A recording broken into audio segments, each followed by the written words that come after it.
happening, guys? My name is Doodles and welcome to another episode of Q&Dave, the Q&A show where you ask the questions and I will answer them.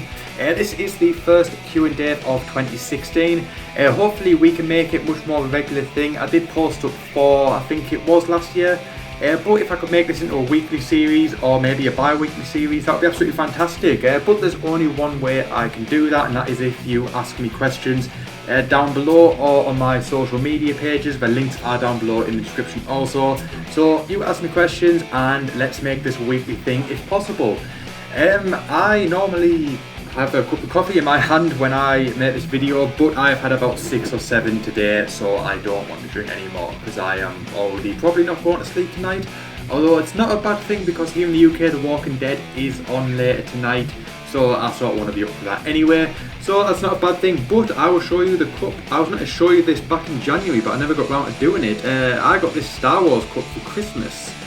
Apparently I am the world's biggest Star Wars fan. I mentioned to my fiance that I was looking forward to the new movie, and she took that as being I have to own everything inside that is Star Wars, so I got a lot of these. But this is a cool mug I got. It is a Star Wars mug with a load of lightsabers around it. There's all the different ones.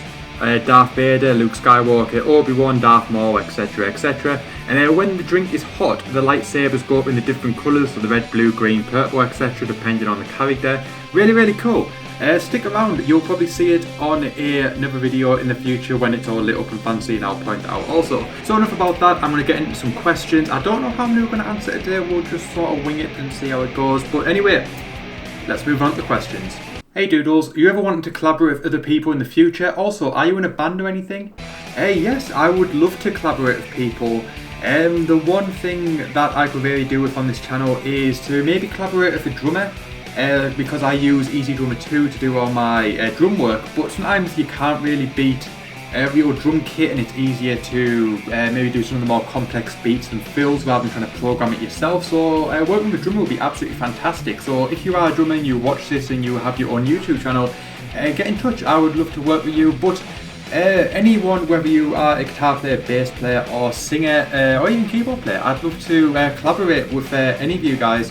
I'm not the best lead guitar player in the world, so if you can lay down a pretty tasty solo, get in touch. I'm sure we could work something out.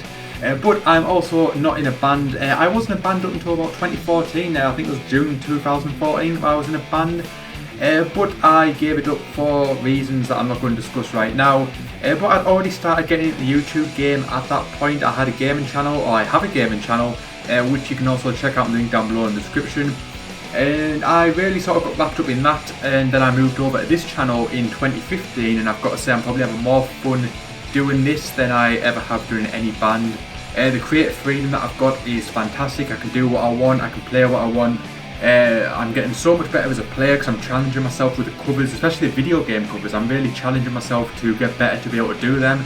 And I'm writing a lot more because I'm doing songs for gear reviews and that, and it's really cool. I'm really digging what I'm doing at the minute, and at least for the foreseeable, I'm not in the mood or looking to get back into a band. Maybe in the future, but not at the minute. That Banshee is so damn sexy. Yes, my friend, it really is that damn sexy.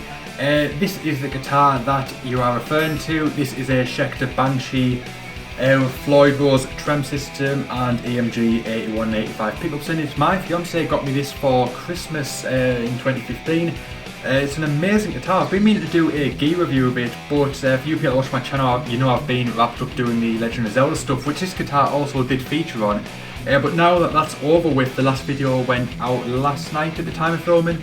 So now that it's done with that, I'm going to be getting on to doing the gear reviews again. So expect to see a full review of this on my channel very soon. But I will say one thing, I discovered this guitar. I was after a guitar for a while with the Floyd Rose and active pickups, or one or the other. I didn't know if I wanted both in the same guitar or not.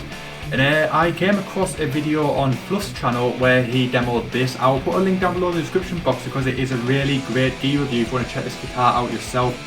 Probably better than anything I'll be able to do on this, but hopefully my review will still be quite good. But as soon as I saw his video, I literally went onto guitar.co.uk, clicked on Schecter. This was the second guitar that came up on the list. I clicked on it and I added it to my basket and I just bought it right there and then. And I have no regrets. This is an absolutely amazing guitar and I am very happy with it, and like I said, expect to see a full review of it on my channel very soon. Do you recommend a set of 11s or 10s for playing Metallica songs in standard tuning, including solos? For you people that watch my channel, you know that I only really play 11s. I do play 10s occasionally, but I am an 11 to 48 kind of guy. The comment that this video was left on was my Ernie Ball Power Slinky demo, which you can check out on my channel. And it's worth pointing out that both James Hetfield and Kirk Hammett do play Ernie Ball Power Slinkies, which are the 11 to 48s, the same strings that I use. So if you are wanting to play stuff like Metallica, you can't really go wrong with them because they're using them, so obviously it's pretty logical to use them. However, if 11s are a bit too thick for your liking, 10s are perfectly fine. I wouldn't recommend going for 9s if you may be going for the heavy chugging and the sort of Metallica stuff. You might be better off with the 10s. Just provide a bit more tension, a bit more attack and bite to the strings when you're doing the heavy palm muting. 11s, if you can cope with it, not everyone likes them, but if not, 10s will be perfectly fine. It's more down to personal preference than anything else.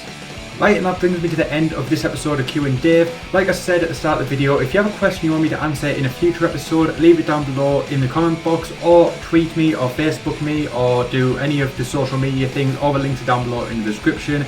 If we can get more questions being asked, I would love to make this into a weekly thing, and hopefully one day we can, and with your help we can do that, so make sure you keep asking those questions. My name is Doodles, I thank you so much for watching, and I'll see you guys next time.